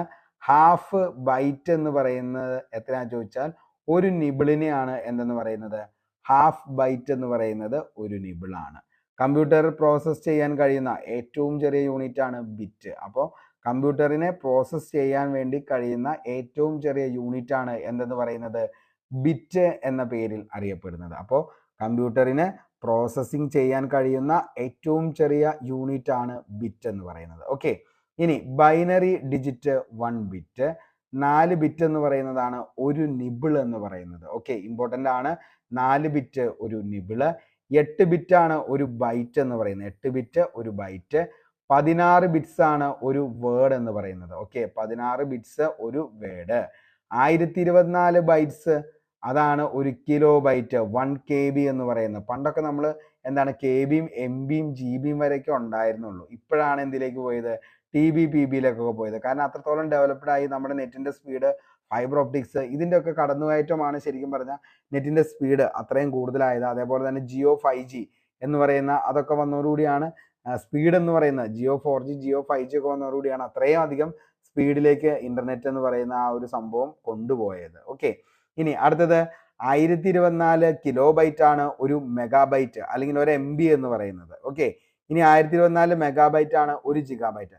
അത്യാവശ്യം നമുക്ക് കുഴപ്പമില്ലാത്ത ഒരു 720 പിക്സൽ 180 പിക്സൽ സിനിമയൊക്കെ HD റിപ്പൊക്കെ നമുക്ക് ഡൗൺലോഡ് ചെയ്യാനായിട്ട് ശരിക്കും പറഞ്ഞാൽ 1 ജിഗാബൈറ്റ്, അതായത് ഒരു ജിഗാബൈറ്റ് മതി ശരിക്കും പറഞ്ഞു കഴിഞ്ഞാൽ അതിന് എന്താണ് ഈ പറയുന്ന അതിൻ്റെ മെമ്മറി എന്ന് പറയുന്നത്. ഓക്കെ, 1024 ജിഗാബൈറ്റ് ആണ് ഒരു ടെറാബൈറ്റ് അല്ലെങ്കിൽ ഒരു TB എന്ന് പറയുന്നത്. ഇപ്പം നമ്മൾ പറയാറില്ലേ, നിങ്ങളുടെ ഹാർഡ് ഡിസ്ക് അല്ലെങ്കിൽ നിങ്ങളുടെ SSD അല്ലെങ്കിൽ NVMe ഏത് എത്രയാണ് അല്ലെങ്കിൽ നിങ്ങളുടെ സ്റ്റോറേജ് എത്രയാണെന്ന് ചോദിച്ചു കഴിയുമ്പോൾ ചിലർ പറയില്ല 1 TB ആണ്, 2 TB ആണ്, 500 GB ആണ്. ഓക്കെ, അപ്പോൾ എന്താണ് അങ്ങനെയാണെങ്കിൽ എന്താണ് 1024 ജിഗാബൈറ്റ് ചേർന്നാണ് 1 ടെറാബൈറ്റ് അല്ലെങ്കിൽ 1 TB എന്ന് പറയുന്നത്. 1024 ടെറാബൈറ്റ് ആണ് ഒരു പെറ്റാബൈറ്റ് അല്ലെങ്കിൽ ഒരു PB എന്നതുകൊണ്ട് ഉദ്ദേശിക്കുന്നത്. ഓക്കെ, അപ്പോൾ 1024 ടെറാബൈറ്റ് ഒരു പെറ്റാബൈറ്റ്, 1024 പെറ്റാബൈറ്റ് ആണ് ഒരു എക്സാബൈറ്റ്. ഇമ്പോർട്ടൻ്റ് ആണ് കേട്ടോ, ഒരു എക്സാബൈറ്റ് ആണ് 1024 പെറ്റാബൈറ്റ് ഒരു എക്സാബൈറ്റ്. ചിലപ്പോൾ ചോദിക്കാൻ ചാൻസ് ഉണ്ട്. 1024 എക്സാബൈറ്റ് ആണ് എന്നു പറയുന്നത് ഒരു സെറ്റാബൈറ്റ് അല്ലെങ്കിൽ ഒരു 1 ZB എന്ന് പറയുന്നത്. ഓക്കെ, ഇനി 1024 സെറ്റാബൈറ്റ് ഒരു യോട്ടാബൈറ്റ്, 1024 യോട്ടാബൈറ്റ് ആണ് ഒരു ബ്രോണ്ടാമൈറ്റ് എന്നതുകൊണ്ട് ഉദ്ദേശിക്കുന്നത്. 1024 ബ്രോണ്ടാബൈറ്റ് ആണ് ഒരു ജിയോബൈറ്റ് എന്ന പേരിൽ അറിയപ്പെടുന്നത്. ഓക്കെ, അപ്പോൾ ഏറ്റവും ചെറിയ യൂണിറ്റ് മുതൽ നമ്മളെ ഏറ്റവും വലുത് എന്ന് പറയുന്നത് 1 GPB ആണ്. ഏറ്റവും വലിയ കമ്പ്യൂട്ടറിൻ്റെ എന്താണ് മെമ്മറി യൂണിറ്റ് എന്ന് പറയുന്നത് 1 GPB, അതായത് ജിയോബൈറ്റ്. ഓക്കെ, അപ്പോൾ ജിയോബൈറ്റ് ആണ് ഒരു 1024 ബ്രോണ്ടാബൈറ്റ് ചേർന്നതാണ് ഒരു ജിയോബൈറ്റ് എന്നുകൊണ്ട് ഉദ്ദേശിക്കുന്നത്. നമ്മൾ മിക്കപ്പോഴും ചോദിക്കാറുള്ളത് ഇവിടം വരെയൊക്കെ ഉള്ളൂ, അതായത് 1024 ജിഗാബൈറ്റ് ഒരു ടെറാബൈറ്റ്, 1024 ടെറാബൈറ്റ് ഒരു പെറ്റാബൈറ്റ്, ഇനി 1024 പെറ്റാബൈറ്റോ ഒരു എക്സാബൈറ്റ്, അത്രയും വരെയാണ് PSC മിക്കപ്പോഴും ചോദിക്കാറുള്ളൂ. ഇനി ഒരു ഡിഗ്രി ലെവലിലേക്ക് ഈ പറയുന്ന IT-യുമായി ബന്ധപ്പെട്ട് കുറച്ചുകൂടി ഡെപ്തിലേക്കുള്ള ഒരു ചോദ്യം വേണമെന്ന് ചോദിച്ചാൽ മാത്രമാണ് ഒരു ബ്രോണ്ടാബൈറ്റ് ഡാഷ് എന്നൊക്കെ ചോദിക്കുള്ളൂ. അത് ജിയോബൈറ്റ് ആണ്. ഒരു യോട്ടാബൈറ്റ് ആണെങ്കിലോ ഒരു ബ്രോണ്ടാബൈറ്റ് ആണ്. ഓക്കെ, അപ്പോൾ അത്രയും ഒന്ന് നോക്കി വെച്ചോ, ഇമ്പോർട്ടൻ്റ് ആണ്. ഓക്കെ, താഴെ പറയുന്നതിൽ മെറ്റ കമ്പനിയുമായി ബന്ധമില്ലാത്ത സോഷ്യൽ മീഡിയ പ്ലാറ്റ്ഫോമാണ് ഏതെന്ന് പറയുന്നത് ടെലഗ്രാം എന്ന് പറയുന്നത്. നമ്മളത് പറഞ്ഞു പോയതാണ്. കാരണം എന്താണ്, അത്രത്തോളം ഇമ്പോർട്ടൻ്റ് ആണ് ഇനി ടെലഗ്രാമുമായി ബന്ധപ്പെട്ട ഒരു ചോദ്യം എന്ന് പറയുന്നത്. ഓക്കെ, ഇനി നമുക്ക് അടുത്ത് നോക്കാം. ഗൂഗിള് നമുക്കറിയാം, ഗൂഗിളിൻ്റെ സ്ഥാപകൻ ആരാന്ന് ചോദിക്കാറുണ്ട്. ലാറി പേജ് സെർജി ബ്രിൻ ആണ് ഗൂഗിളിൻ്റെ സ്ഥാപകൻ എന്ന് പറയുന്നത്. ലാറി പേജ് സെർജി ബ്രിൻ ആണ്. ഗൂഗിളിൻ്റെ ആപ്തവാക്യം എത്ര തവണ PSC ചോദിച്ചെന്ന് PSCക്ക് പോലും അറിയില്ലാത്ത ഒരു ചോദ്യമാണ്. ഗൂഗിളിൻ്റെ ആപ്തവാക്യം എന്താന്നുള്ളത് അതാണ് ഡോണ്ട് ബി എവിൾ, തിന്മ അരുത് എന്നതാണ് ഗൂഗിളിൻ്റെ ആപ്തവാക്യം. ഒത്തിരി തവണ PSC എക്സാമുകളിൽ ചോദിച്ചേക്കണ ഒരു ആപ്തവാക്യമാണ്. കമ്പ്യൂട്ടറുമായി ബന്ധപ്പെട്ട് ഗൂഗിളിൻ്റെ ആപ്തവാക്യമാണ് ഡോണ്ട് ബി ഇവിൾ എന്നുള്ളതാണ്. എന്ത്, തിന്മ അരുത്.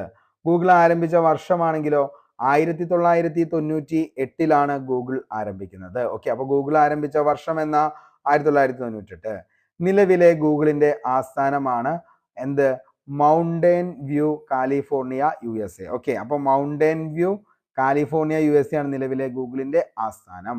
ഗൂഗിളിൻ്റെ ആദ്യ ആസ്ഥാനം എവിടെയാണെന്ന് ചോദിച്ചു കഴിഞ്ഞാൽ Menlo park California USA. Okay, അപ്പോൾ ഗൂഗിളിൻ്റെ ആദ്യ ആസ്ഥാനം എവിടെയാണെന്ന് ചോദിച്ചാൽ മക്കളെ എവിടെയാ, മെൻലോ പാർക്ക് കാലിഫോർണിയ. നിലവിലെ ഗൂഗിളിൻ്റെ CEO ആരാന്ന് ചോദിച്ചു കഴിഞ്ഞാൽ സുന്ദർ പിച്ചെ, തമിഴ്നാടുകാരനാണ്. നിലവിലെ ഗൂഗിളിൻ്റെ CEO ആരാന്ന് ചോദിച്ചാൽ, ഇത് ഒത്തിരി തവണ ചോദിച്ചാണ്ടോ, നിലവിലെ ഗൂഗിളിൻ്റെ CEO സുന്ദർ പിച്ചെ, തമിഴ്നാട്. ഗൂഗിളിൻ്റെ പാരന്റ് കമ്പനിയാണ് എന്ന് പറയുന്നത് ആൽഫാബറ്റ് ഇങ്ക് എന്ന് പറയുന്നത്. ഓക്കെ, അപ്പോൾ ആൽഫാബറ്റ് ഇങ്ക് ആണ് ഗൂഗിളിൻ്റെ എന്ത് പാരന്റ് കമ്പനി. GPS സഹായമില്ലാതെ മൊബൈൽ ഫോണുകളും ടാബ്ലറ്റുകളും സ്ഥാനം കണ്ടെത്താൻ ഗൂഗിൾ ആരംഭിച്ച സാങ്കേതിക വിദ്യക്ക് പറയുന്ന പേരാണ് പ്രൊജക്റ്റ് ടാങ്കോ. ഇത് ഇങ്ങനെ തന്നെ PSC ചോദിച്ചേണ്ട. പ്രൊജക്റ്റ് ടാങ്കോ താഴെ പറയുന്നവയിൽ എന്തുമായി ബന്ധപ്പെട്ടിരിക്കുന്നു എന്ന് ചോദിച്ചു കഴിഞ്ഞാൽ എന്താണ്, GPS-ന്റെ സഹായമില്ലാതെ മൊബൈൽ ഫോണുകളുടെയും ടാബ്ലറ്റുകളുടെയും സ്ഥാനം കണ്ടെത്താൻ ഗൂഗിൾ ആരംഭിച്ച ഒരു സാങ്കേതിക വിദ്യക്ക് പറയുന്ന പേരാണ് പ്രൊജക്റ്റ് ടാങ്കോ. ഇമ്പോർട്ടൻ്റ് ആണ്, ഓർത്തു വെച്ചോ, പ്രൊജക്റ്റ് ടാങ്കോ. ഇനി ഭൂമിയിലുള്ള എല്ലാവർക്കും ഇന്റർനെറ്റ് ലഭ്യമാക്കാനായി ഗൂഗിൾ നടപ്പിലാക്കുന്ന പദ്ധതിയാണ് പ്രൊജക്റ്റ് ലൂൺ എന്ന് പറയുന്നത്. അതും ചോദിച്ചേക്കുന്നതാണ്. ഭൂമിയിലുള്ള എല്ലാവർക്കും ഇന്റർനെറ്റ് ലഭ്യമാകുന്നതിനായി ഗൂഗിൾ നടപ്പാക്കിയ പദ്ധതിയാണ് പ്രൊജക്ട് ലൂൺ. ഗൂഗിൾ പുറത്തിറക്കിയ പുതിയ മെസ്സേജ് ആപ്ലിക്കേഷനാണ് അലോ എന്ന് പറയുന്നത്. വളരെയധികം ആകർഷിക്കപ്പെട്ടിട്ടൊന്നുമില്ല ഈ ഒരു ആപ്പ് എന്ന് പറയുന്നത്. കാരണം നിലവിൽ എല്ലാവരും എന്തിലാണ് ഇപ്പോൾ വാട്സപ്പ് ആൻഡ് ഇൻസ്റ്റയിലാണ്. അതിനുശേഷം ചിലപ്പോൾ ഇതൊക്കെ മാറ്റങ്ങൾ വന്നേക്കാം. ഗൂഗിൾ എർത്തതിന് സമാധാനമായ ISRO വികസിപ്പിച്ചെടുത്ത സോഫ്റ്റ്വെയർ ആണ് ഭുവൻ 2009. ഓക്കെ, അപ്പോൾ ഗൂഗിൾ എർത്തിന് സമാനമായി ISRO വികസിപ്പിച്ച സോഫ്റ്റ്വെയറിന് പറയുന്ന പേരാണ് ഭുവൻ എന്ന് പറയുന്നത്. അപ്പോൾ എപ്പോഴും നമ്മൾ എന്താണ് ചെയ്യുന്നത്, ഗൂഗിൾ മാപ്പും ഗൂഗിൾ എർത്തൊക്കെ നോക്കിയിട്ടാണ് ഓരോ കാര്യങ്ങൾ നോക്കുന്നത്. പക്ഷെ നമ്മുടെ സ്വന്തം ഇന്ത്യ നിർമ്മിച്ചതാണ് ഈ പറയുന്ന ISRO വികസിപ്പിച്ച സോഫ്റ്റ്വെയർ ആണ് ഭുവൻ 2009. അപ്പോൾ അതൊക്കെ ഇടയ്ക്ക് എടുത്ത് നോക്കാനായിട്ട് ശ്രമിക്കുക. ഓക്കെ, നമുക്കിനി അടുത്തൊരു ചോദ്യത്തിലേക്ക് പോകാം. അടുത്ത ചോദ്യം ഇതാണ്: സൈബർ ആക്രമണങ്ങൾ തടയുന്നതിനായി ഇന്ത്യൻ പ്രതിരോധ മന്ത്രാലയം രൂപകൽപ്പന ചെയ്ത ഓപ്പറേറ്റിംഗ് സിസ്റ്റം ഏതാന്നുള്ളത്. ഓക്കെ, അപ്പോൾ സൈബർ ആക്രമണങ്ങൾ തടയുന്നതിനായിട്ട് ഇന്ത്യൻ പ്രതിരോധ മന്ത്രാലയം രൂപകൽപ്പന ചെയ്ത ഓപ്പറേറ്റിംഗ് സിസ്റ്റത്തിന്റെ പേരാണ് മക്കളെ മായ OS എന്ന് പറയുന്നത്. ഓക്കെ, അപ്പോൾ എന്താണ് അതായത് പ്രതിരോധ മന്ത്രാലയം സൈബർ ആക്രമണങ്ങൾ തടയുന്നതിന് വേണ്ടിയിട്ടാണ് ഈ മായ OS വികസിപ്പിച്ചെടുത്തത്. ഭ്രമം എന്നർത്ഥം വരുന്ന മായ എന്ന സംസ്കൃത വാക്കിന്റെ പേരിലാണ് മായ OS എന്ന പേര് നൽകിയിരിക്കുന്നത്. സൈബർ ആക്രമണങ്ങളിൽ നിന്ന് മറിച്ച് പ്രതിരോധ മന്ത്രാലയത്തിന്റെ കമ്പ്യൂട്ടറുകൾക്ക് വഞ്ചനാപരമായ സംരക്ഷണ പാളികൾ സൃഷ്ടിക്കാൻ എന്തിനു കഴിയും? ഈ മായ OS എന്ന് പറയുന്ന എന്തിനു കഴിയും? OS-ന്, ഓപ്പറേറ്റിംഗ് സിസ്റ്റത്തിന് കഴിയും. നമുക്കറിയാം, അതായത് ഒരു കമ്പ്യൂട്ടറിന് പ്രവർത്തിക്കാൻ ആവശ്യമായിട്ടുള്ള കമ്പ്യൂട്ടറും അതേപോലെ തന്നെ ഈ ഇരിക്കുന്ന യൂസറും തമ്മിൽ ബന്ധിപ്പിക്കുന്ന ആ ഒരു ഘടകത്തിനെയാണ് നമ്മൾ എന്തെന്ന് വിളിക്കുന്നത്? ഓപ്പറേറ്റിംഗ് സിസ്റ്റം എന്ന് പറയുന്നത്. മോസ്റ്റ്ലി നമ്മളെല്ലാവരും യൂസ് ചെയ്യുന്നത് വിൻഡോസിന്റെ ഓപ്പറേറ്റിംഗ് സിസ്റ്റമാണ്. വിൻഡോസ് വേർഷൻസ് ആണ് എല്ലാവരും തന്നെ യൂസ് ചെയ്യുന്നത്. വിൻഡോസ് 10 വിൻഡോസ് 11 അല്ലെങ്കിൽ 11 പ്രോയോ അങ്ങനെയൊക്കെയാണ് എല്ലാവരും യൂസ് ചെയ്യുന്നത്. ഓക്കെ, അപ്പോൾ അതിനൊന്നും സേഫ്റ്റി സെക്യൂർ അത്ര അല്ലാത്തത് കൊണ്ടാണ് സൈബർ ആക്രമണങ്ങൾ തടയാനായിട്ട് ഇന്ത്യൻ പ്രതിരോധ മന്ത്രാലയം പുതിയൊരു OS രൂപകൽപ്പന ചെയ്ത്. അതിൻ്റെ പേരായിരുന്നു മായ OS എന്ന് പറയുന്നത്. ഹിന്ദു ഇതിഹാസമായ മഹാഭാരതത്തിൽ ചിത്രീകരിക്കുന്ന ശത്രുക്കളെ വളയാൻ ഉപയോഗിക്കുന്ന തന്ത്രപരമായ സൈനിക രൂപീകരണത്തെ സൂചിപ്പിക്കുന്ന ചക്രവ്യൂഹ എന്ന സംസ്കൃത പദത്തിന്റെ പേരിലാണ് മായ OS-നൊപ്പം ഷിപ്പ് ചെയ്യുന്ന end point detection protection system എന്ന് പറയുന്നത്. ഓക്കെ, ഇനി ഇന്ത്യ ഗവൺമെന്റ് വികസിപ്പിച്ച ആദ്യത്തെ ഓപ്പറേറ്റിംഗ് സിസ്റ്റം അല്ല മായ OS. കാരണം 2007 centre for development of advanced computing CDAC Bharat operating system solution BOSS GNU Linux പുറത്തിറക്കി. ഇത് സ്വതന്ത്ര സോഫ്റ്റ്വെയർ സ്വീകരിക്കുന്നത് പ്രോത്സാഹിപ്പിക്കുന്നതിന് ലക്ഷ്യമിട്ടുള്ള ഗ്നൂലിനക്സിന്റെ വിതരണവും ഇന്ത്യൻ സൈന്യവും ഉപയോഗിച്ചിരുന്നു. എന്നിരുന്നാലും അത് വിജയകരമാക്കാനായില്ല. സർക്കാർ പിന്തുണയുടെയും നിക്ഷേപങ്ങളുടെയും അഭാവം മൂലം സാവധാനത്തിലുള്ള ആ ഒരു സംഭവം എന്നേക്കുമായിട്ട് മരണം സംഭവിച്ചു. 2021 ഇന്ത്യ അതിൻ്റെ നിർണായക ഇൻഫ്രാസ്ട്രക്ചറും പ്രതിരോധ സംവിധാനങ്ങളും ലക്ഷ്യമിട്ട് വിദേശ ആക്രമണകാരികളിൽ നിന്ന് നിരവധി സൈബർ ആക്രമണങ്ങൾ നേരിട്ടതോടെയാണ് മായ OS-ന്റെ വികസനം ആരംഭിച്ചത്. ഓക്കെ, ഇനി defence research and development organisation CRDO centre for development advanced computing system advanced computing system ആണ്. നാഷണൽ ഇൻഫോർമാറ്റിക്സ് സെന്റർ NIAC എന്നിവ ഉൾപ്പെടുന്ന സർക്കാർ ഏജൻസികളിൽ നിന്നുള്ള വിദഗ്ധരുടെ ഒരു സംഘം ഇത് വികസിപ്പിച്ചെടുത്ത് റിപ്പോർട്ട് 6 മാസത്തിനുള്ളിൽ ഇതിൻ്റെ സെറ്റ് ആവുന്നതായിരിക്കും. ഓക്കെ, അപ്പോൾ ഇത്രയും കാര്യങ്ങളാണ് ഇതിൻ്റെ അകത്ത് പറയാനുള്ളൂ. അതായത് സൈബർ ആക്രമണങ്ങൾ തടയുന്നതിനായിട്ട് ഇന്ത്യൻ പ്രതിരോധ സേന രൂപകൽപ്പന ചെയ്ത OS ഓപ്പറേറ്റിംഗ് സിസ്റ്റമാണ് ഏതെന്ന് പറയുന്നത് മായ OS. ഇത് ഹിന്ദു ഇതിഹാസമായ മഹാഭാരതത്തിൽ ചിത്രീകരിച്ചിരിക്കുന്ന ഈ പറയുന്ന ശത്രുക്കളെ വളയാൻ ഉപയോഗിക്കുന്ന തന്ത്രവ്യൂഹമായ സൈനിക രൂപീകരണത്തെ സൂചിപ്പിക്കുന്ന ചക്രവ്യൂഹ എന്ന സംസ്കൃത പദത്തിന്റെ പേരിലാണ് മായ OS-നൊപ്പം ഷിപ്പ് ചെയ്തിരിക്കുന്നത്. ഓക്കെ, ഇനി ഈ പറയുന്ന മായ OS എന്ന് പറയുന്നത് 2007 വരുന്നു. പിന്നീടാണ് അത് 2021 വീണ്ടും അപ്ഡേറ്റ് ചെയ്ത് പുതിയൊരു വേർഷനിലേക്ക് വരുന്നത്. ഓക്കെ, ഇനി അടുത്തൊരു ചോദ്യം എന്ന് പറയുന്നത് എന്താണെന്ന് ചോദിച്ചു കഴിഞ്ഞാൽ, ഇതിപ്പോൾ നിലവിൽ ഓൾറെഡി നമ്മുടെ അടുത്ത് പറഞ്ഞേക്കണ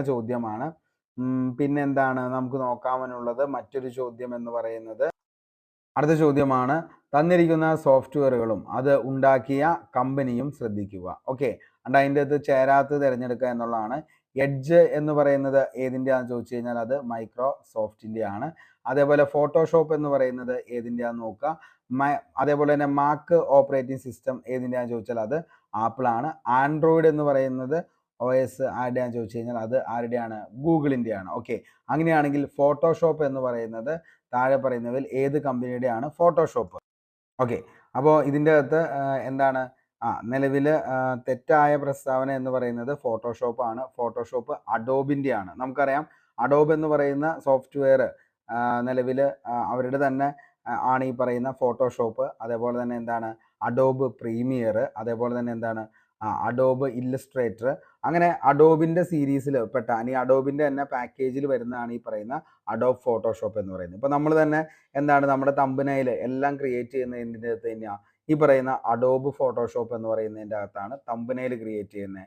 അതേപോലെ തന്നെ നമ്മുടെ ഫോട്ടോസ് എഡിറ്റ് ചെയ്യുന്നത്, അതേപോലെ നമ്മുടെ വീഡിയോസ് ആണെങ്കിൽ എഡിറ്റ് ചെയ്യുന്നത് അഡോബ് പ്രീമിയർ എന്ന് പറയുന്ന അതിൻ്റെ അകത്താണ്. അപ്പോൾ അങ്ങനെ അഡോബിൻ്റെ ഒരു എന്താണ് ആപ്ലിക്കേഷൻ സോഫ്റ്റ്വെയർ ആണ്. അതായത് ശരിക്കും മെയിൻലി ഉദ്ദേശം എന്താണെന്ന് ചോദിച്ചു കഴിഞ്ഞാൽ ഫോട്ടോസ് എഡിറ്റിങ്, ഫോട്ടോസിൻ്റെ എന്താണ് ക്ലാരിറ്റി കൂട്ടുക, പിക്സൽസ് കറക്റ്റ് ചെയ്യുക, അതേപോലെ തന്നെ എന്താണ് ആ പിക്ചർ, അതായത് ഫോട്ടോസുമായിട്ട് ബന്ധപ്പെട്ട എല്ലാ കാര്യങ്ങളും നമ്മൾ ചെയ്യണത് ഏതിലാണെന്ന് ചോദിച്ചു കഴിഞ്ഞാൽ അഡോബ് എന്ന് പറയുന്നതിൻ്റെ ആപ്ലിക്കേഷൻ സോഫ്റ്റ്വെയർ ആയിട്ടുള്ള ഫോട്ടോഷോപ്പ് എന്ന് പറയുന്ന ആ ഒരു വേർഷനിലിട്ടാണ് നമ്മൾ ചെയ്യുന്നത്. ഓക്കെ, അപ്പോൾ ഇത്രയും കാര്യങ്ങളൊക്കെയാണ് നിലവിൽ ഇന്നത്തെ ഈ ഒരു ക്ലാസ്സിൽ നമ്മൾ ചർച്ച ചെയ്യുന്നത്. അപ്പോൾ ബാക്കി എല്ലാ കാര്യങ്ങളും നമ്മൾ ഓൾറെഡി എന്ത് ചെയ്തിട്ടുണ്ട്, നേരത്തെ പ്രീവിയസ് ഇയർ ക്ലാസ്സിൽ വളരെ വ്യക്തമായി തന്നെ എന്ത് ചെയ്തേക്കുന്നതാണ് 2021 മുതൽ 24 വരെയുള്ള എല്ലാ ചോദ്യങ്ങളും നമ്മൾ ഉൾപ്പെടുത്തിക്കൊണ്ട് ക്ലാസ് ചെയ്തിട്ടുണ്ട്. അപ്പോൾ അതിൻ്റെ സെപ്പറേറ്റ് ക്ലാസ്സിൻ്റെ ലിങ്ക് ഞാൻ എന്ത് ചെയ്തേക്കാം, നമ്മുടെ ഡിസ്ക്രിപ്ഷനിൽ ഒന്ന് പിൻ ചെയ്തേക്കാം. താല്പര്യമുള്ളവർ ആ ഒരു ക്ലാസ് കൂടി ഒന്ന് പോയി കാണാനായിട്ട് ശ്രമിക്കുക. ബേസ് ആയിട്ടുള്ള എല്ലാ കാര്യങ്ങളും അതിൻ്റെ നമ്മൾ ഉൾപ്പെടുത്തിയിട്ടുണ്ട്. അതുകൊണ്ടാണ് വീണ്ടും വലിച്ചു നീട്ടാതെ ഈ ക്ലാസ് ഇവിടെ വെച്ച് അവസാനിപ്പിക്കുന്നത്. അപ്പോൾ ഇന്നത്തോടുകൂടി നമ്മുടെ റാപ്പിഡ് റിവിഷൻ 2024 കംപ്ലീറ്റ് ആവുകയാണ്. സഹകരിച്ച് ഇത്രയും നാളും കൂടെ നിന്ന എല്ലാവർക്കും ഒരുപാട് നന്ദിയും കടപ്പാടും സ്നേഹവും എല്ലാം രേഖപ്പെടുത്തുന്നു. തുടർന്നും ഇങ്ങനെ തന്നെ നിങ്ങളുടെ സ്നേഹവും സപ്പോർട്ടുമാണ് നമ്മുടെ മുന്നോട്ടേക്കുള്ള ഏറ്റവും വലിയ പ്രചോദനം എന്ന് പറയുന്നത്. അപ്പോൾ എന്ത് ചെയ്യുക, നിങ്ങളെല്ലാവരും കട്ടയ്ക്ക് തന്നെ കൂടെ നിൽക്കണം. പുതിയൊരു ബാച്ചുമായിട്ട് നമ്മൾ വീണ്ടും വരും. അതുവരത്തേക്കും എന്താണ് short break. Signing off Arun Kombanadan. Thank you. നാളെ എക്സാം പോകുന്ന എല്ലാവരും എന്ത് ചെയ്യുക, കിടിലമായിട്ട് തന്നെ പഠിച്ച് എന്ത് ചെയ്യുക, 2 or 3 തവണ നിങ്ങൾ എന്ത് ചെയ്യുക, നമ്മുടെ ഈ ടോപ്പിക്സ് എല്ലാം ഒന്ന് എന്ത് ചെയ്യുക, ഒന്ന് വായിക്കാനായിട്ട് ശ്രമിക്കുക. അത് തന്നെ മതി നിങ്ങളെ നല്ലൊരു റാങ്കിലേക്ക് എത്തിക്കാനായിട്ട്. അതേപോലെ തന്നെ എന്ത് ചെയ്യുക, നമ്മളെപ്പോഴും ഒരു എന്താണ് ഏകദേശം ഒരു 75 to 80 മാർക്ക് ഫോക്കസ് ചെയ്ത് അത് നേടാനായിട്ട് പോകുന്നത് എന്നുള്ള ഒരു ധാരണയോട് കൂടി തന്നെ എന്ത് ചെയ്യുക, എക്സാം ഹോളിലേക്ക് പോവുക. അതേപോലെ തന്നെ എന്ത് ചെയ്യുക, മൈനസ് മാക്സിമം കൊടുക്കുക, അറിയാവുന്നത് മാത്രം എഴുതുക. അതിനുശേഷം എന്ത് ചെയ്യുക, പേന വലിച്ചെറിഞ്ഞ് പള്ളേ കളഞ്ഞു. ഓക്കെ, പിന്നെ വേറെ ഒന്നും നോക്കണ്ട. ഉറപ്പായിട്ടും നിങ്ങൾക്ക് പറ്റും. നിങ്ങളെ കൊണ്ടത് നല്ലൊരു റാങ്ക് ലിസ്റ്റിലേക്ക് വരാനായിട്ട് നിങ്ങളെ കൊണ്ട് പറ്റുമെന്ന് ഉറപ്പാണ്. അപ്പോൾ നിങ്ങളിനി മറ്റൊന്നും ആലോചിക്കേണ്ട. അതിനുള്ള എല്ലാ ഭാവുകങ്ങളും നേരുന്നു. പുതിയൊരു വീഡിയോയുമായി നമുക്ക് വീണ്ടും കണ്ടുമുട്ടാം. അപ്പോൾ എല്ലാവർക്കും ഒരിക്കൽ കൂടി നന്ദി.